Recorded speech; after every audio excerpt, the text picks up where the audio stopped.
Bienvenidos a Universo ES y en este video estaremos revisando, opinando al respecto de las declaraciones que ha tenido el técnico de la selección salvadoreña David Donigan sobre los hermanos Gil y toda esta problemática que se ha generado y está suscitando. Recuerda que si quieres salir en próximos videos no te olvides de hacérmelo saber en la cajita de comentarios, suscríbete, comenta y comparte con tus amigos. Y empezamos. Y es que en declaraciones al podcast del periodista salvadoreño Fernando Palomo, el técnico de la selección salvadoreña David Donigan reveló los motivos por los cuales los hermanos Gil no fueron convocados. Mencionó que hubo una falta de respeto que afectó al grupo. Voy a intentar dejar unas declaraciones previas, posteriormente daré mi opinión, pero antes también quiero tomar algunos puntos que son bastante importantes. Creo que ustedes saben cuál ha sido mi criterio, tienen, no sé, más de 500 videos, los pueden ver. Sobre este tema yo lo dije hace tiempo, para mí la partida del problema es marzo, es la problemática. Acá solo se está tomando el tema del técnico y los hermanos Gil, pero para mí es una consecuencia de algo que se vino dando a partir de la dirección deportiva, del ex entonces director deportivo Diogo Gama, el portugués, y de la comisión normalizadora. ¿Qué pasó en el mes de marzo? No hubo un trato correcto hacia los jugadores. Si bien Donigan en las declaraciones que van a escuchar intenta, no sé si adornar diciendo, bueno, yo los iba a invitar a comer, pero fue un hecho que nadie los recogió al hotel, más allá de que diga, bueno, les dieron viáticos, es que no lo recogieron. Si el trato era, o como venía siendo habitual, que un jugador llegue y los vayan a recoger, es lo indicado. Vayan a ver la selección de Perú, de Colombia, de Bolivia, etcétera. O sea, yo veo fútbol y luego veo que cuando los jugadores llegan al aeropuerto siempre hay personas esperándolos justamente para llevarlos al hotel de concentración. Es diferente al jugador local, que tendrá sus medios, y los que viven lejos incluso y tienen que viajar hacia otras partes también es lo mismo. O sea, no solo legionarios, por ejemplo, si vives en una región y tienes que viajar con avión, pues también te van a ir a recoger. Los que están dentro del sector de la concentración probablemente lleguen en auto. En ese sentido. Luego cuando llegan al hotel no hay comida, eso es un hecho. Entonces luego el técnico como que intenta maquillar y decir, no, pues por esto se molestan si es pequeñito, etcétera. No hubo comida, no los fueron a ver, el trato no fue el correcto. ¿Eso significa que yo justifique luego posteriormente cómo se comportan los jugadores? No, pero también como técnico debería tener en claro cuál es la motivación detrás de lo que pasó. ¿Por qué está pasando esto? ¿Sí? Entonces creo que eso es bastante clave y para un técnico de manejar selecciones debe tenerlo. Ahora, yo no me voy a meter en qué intereses o no el técnico está defendiendo, si en realidad está defendiendo los intereses de la selección salvadoreña o los intereses de su puesto, de su cargo y de las personas que de momento lo tienen en ese cargo. Y que es bastante válido, pero no me vendan el discurso de que yo estoy dándolo todo y el único interés es el de la selección salvadoreña, cuando probablemente sí tengas intereses personales de tu puesto, de tu cargo, que es importante y que todos los vamos a tener, pero luego no seamos ese doble discurso diciendo que no, o sea, me puede pasar todo a mí, pero menos a la selección salvadoreña. No, es mentira en ese sentido, ¿vale? Ya van a escuchar las declaraciones del técnico. Lo que yo les debo decir es que yo aquí no voy a tomar partida ni de uno ni de la otra parte. Voy a tratar de revisar declaraciones del técnico, de jugadores, dar mi opinión respecto a ello, pero el beneficio común que siempre buscaré yo en este punto es la selección salvadoreña. Y por ahí irá mucha mi opinión respecto a este problema. Escuchemos las declaraciones de David Donigan. Empezamos por el principio, porque si no, no tiene sentido explicarlo. En marzo yo venía haciendo un seguimiento completo de su registro estadístico, tanto en Alianza como en Tolima, de todo el año. Y la verdad es que los números eran interesantes. Si tener un jugador de las características de Brian, podría marcar diferencias. Hasta ahora no las había marcado, evidentemente. Él no ha ganado todavía ningún partido siendo titular con la selección en todos los que ha jugado, y nosotros desde que llegamos ya hemos ganado 5, por lo cual determinante no es. Pero para mí creo que era un jugador que podía aportar. Las mejores selecciones no se construyen con los mejores jugadores exactamente de cada momento. Las mejores selecciones se construyen desde los mejores equipos. Los mejores equipos son grupos, los mejores equipos son compañeros, son dinámicas. Y en ese sentido, el empezar con mal pie no dio lugar a que hubiera una posibilidad de crecer como yo esperaba, pero se siguió dando opción. La primera vez que nosotros le llamamos, tanto Fernando como yo, mi asistente como yo, estábamos en la villa esperando a que llegara, porque iban a viajar con nosotros, tenían que resolver un tema de visados a Estados Unidos, y lo primero que hicieron, nada más llegar, primero fue evitarnos, y en el momento en el que pudieron, se escaparon sin saludar. No es la mejor manera de encontrarte con el entrenador que te ha llamado con ilusión, un entrenador que con su asistente iba a invitarte a comer en la villa, fuera, tenemos algunos restaurantes donde podemos ir y poder conocerles personalmente, saludarles, decirles las ganas que teníamos de poder, después de tanto tiempo, trabajar con ellos, y nos fuimos a Estados Unidos a trabajar sin haberles tenido contacto. Cuando les teníamos pared con pared. Pared con pared. Por no molestar, no abrimos su puerta, pensamos que estaban durmiendo, pero ellos mismos nos confesaron que cuando se fueron abandonando la concentración de la selección. Esa es la primera. Fernando, ¿yo soy responsable de eso? Pues entiendo que no. Pues a partir de ahí empezamos a entender qué tipo de futbolista nos encontramos y qué tipo de jugadores tengo yo dentro del grupo. La primera de todas, lo que ha hecho, una por concentración. Cuando llegamos allí a Estados Unidos, ellos no pudieron llegar hasta el último partido, no pudieron jugar con Bonaire y no pudieron jugar con Argentina. La recepción fue igual de calurosa. ¿Recuerdas que había tenido un problema con la federación, según él, que no le recogieron, le trajeron aquí, que no había nadie, estábamos nosotros, que no había comida, le íbamos a invitar a comer, tenían viáticos, no.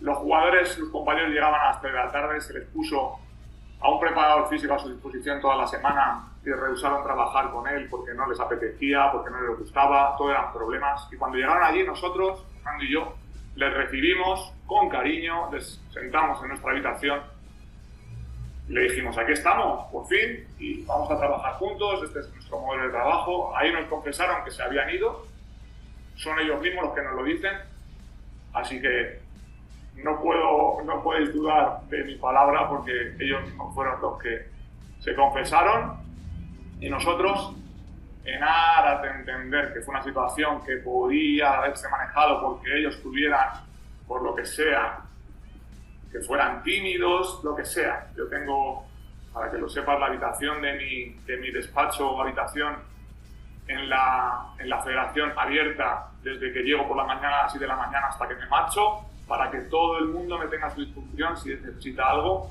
y ellos la tuvieron y no la utilizaron. Pero bueno, empezamos a trabajar con ellos y la verdad es que no hubo ninguna cosa rara hasta que el día del partido, por la mañana yo doy la alineación y nos vamos a hacer el balón parado al campo de entrenamiento, porque por la tarde jugábamos, y con tan pocos entrenamientos y jugadores como ellos que no habían tenido participación, necesitaba hacer un entrenamiento previo para que entendieran la posición donde iban en situaciones de defensa y ataque.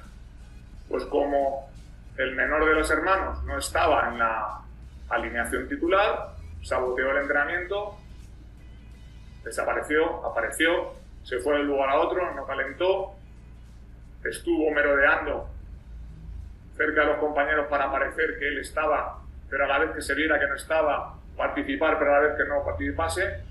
Y al acabar el entrenamiento, a mí, que un jugador que llamo con ilusión, que es la primera vez que contacto con él y que le trato con un respeto absoluto, me falta el respeto a mí y a sus compañeros, me parece una gravedad tan grande que bastante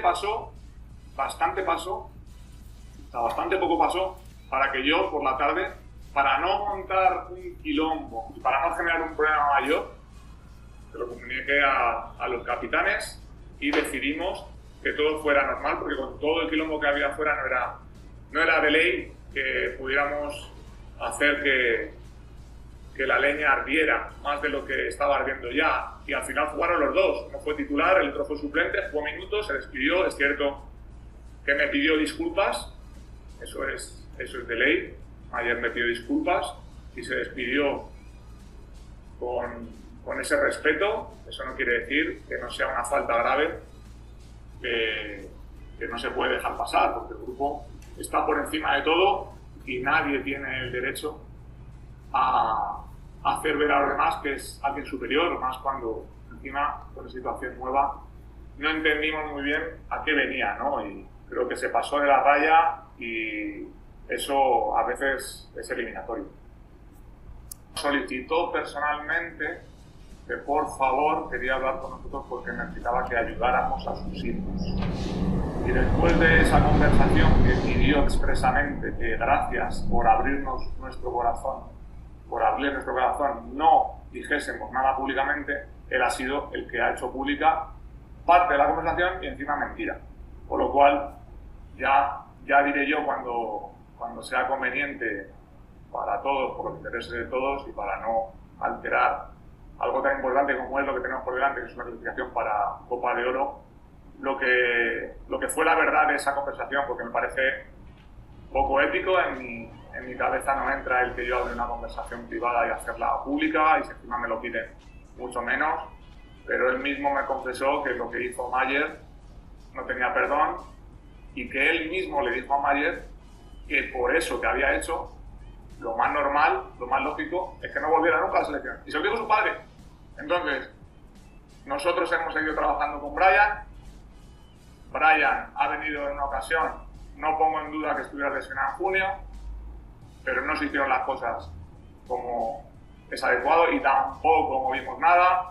En septiembre también tuvo una falta de respeto al grupo constante desde su llegada hasta su marcha y encima no jugó, cosa que aceptó, la verdad, de manera bastante estoica y marchó, y quedó demostrado que si él ha venido con la selección 10, 11 veces y no ha ganado nunca, también ha venido con la selección y el único partido que ha ganado es con nosotros, pero sin jugar. Entonces, a lo mejor lo que necesitamos desde este punto de vista son actitudes más humildes y desde luego de apego a una selección a la que, insisto, se viene a servir. Yo estoy ahí Bueno, tras haber escuchado esas declaraciones, también debo decir algo. Hay que tener algo bastante en claro. Yo me voy a fijar en las declaraciones del técnico, en las declaraciones de jugadores o representantes y también en el hecho, en lo que pasó. Porque si yo tomo como una verdad absoluta lo que dice el técnico va a arreglar desde su perspectiva, o lo va a comentar desde su perspectiva y probablemente le dé un cariñito desde su punto de vista para ser mucho más amigable. Nunca te va a decir la verdad absoluta de lo que pasa. Tú lo sabes, a ti cuando te pasa algo tú das tu versión y probablemente esa versión la acomodes un poquito a la verdad que tú quieras tener, no a la realidad de la situación.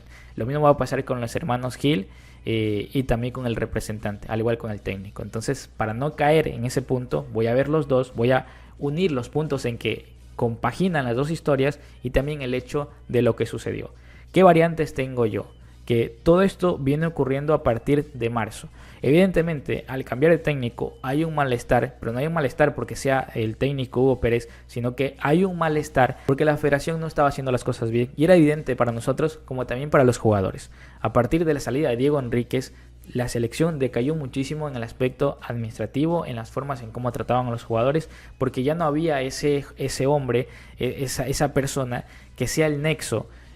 Porque claro, el técnico su trabajo es la de dirigir, no la de estar en constante comunicación con los jugadores. El director deportivo sí, constantemente lo está y por su parte pasará reportes y más allá de ello el técnico justamente verá si juega o no juega, pero ese apartado más personal algunos técnicos lo tienen, otros no, y justamente para ello está el director deportivo, para que si algún técnico lo tiene y otro no lo tenga, pues siempre exista ese canal de comunicación. No existía, ¿verdad?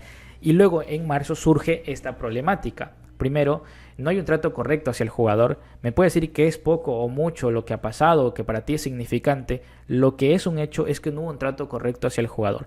A partir de ello han tomado actitudes los jugadores que tampoco son justificables. Que probablemente yo entienda la postura del técnico como también la postura de los jugadores, pero no signifique que justifique una y otra. Para mí hay un error de parte y parte, recalco. El problema que surge o la problemática que hoy estamos viviendo en torno al técnico y a los jugadores que ya se ha pasado de la raya y finalmente esa bola de nieves no la van a detener porque ya se ha hecho tan grande cuando la pudieron haber parado de mejor manera. Incluso en una parte de las declaraciones el técnico dice probablemente se hubiera manejado de otra manera o mejor lo que pasó, pero lo que pasó en marzo no se lo manejó de la mejor manera, ¿sí?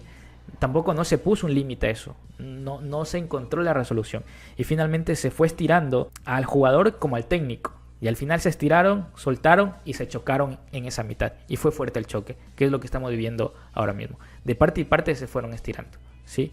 No voy a justificar las declaraciones, por ejemplo, que ha hecho Donigan en una parte que voy a intentar parafrasear, pero en pocas dice que si, o sea, el tema de rogar o si convocas a un jugador y no vienen o que es prácticamente un crimen, etcétera, es muy fuerte la palabra crimen.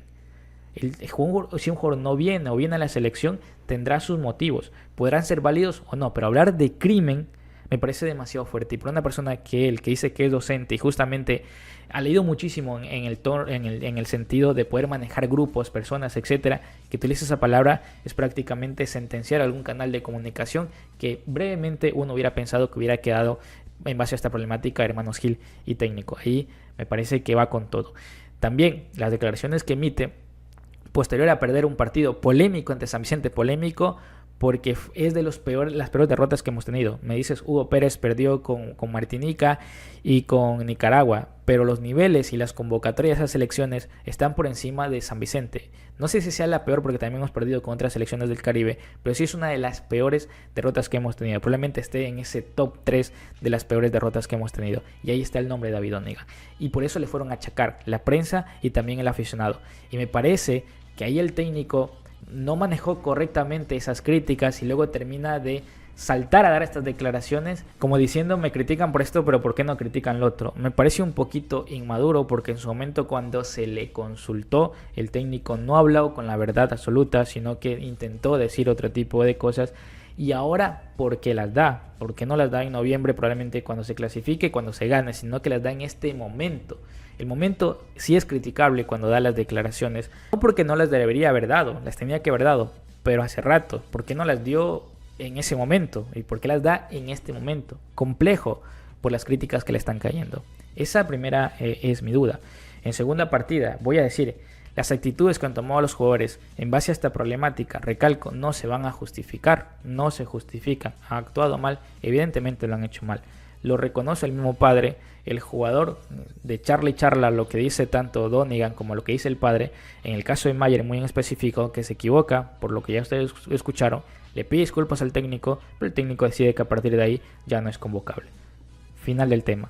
Eso yo creo que se lo puede haber dicho con anticipación, porque ahora cuando pierdes y está toda esta polémica del perdido ante San Vicente, recalco, vamos a la otra contrapartida del jugador Bryan Gil, que la problemática no es diferente a la de Mayer, todo viene a partir de lo que pasó en marzo y de ahí los jugadores no han tenido actitudes que sean vistas de manera correcta por el grupo de jugadores y por el técnico, ¿sí?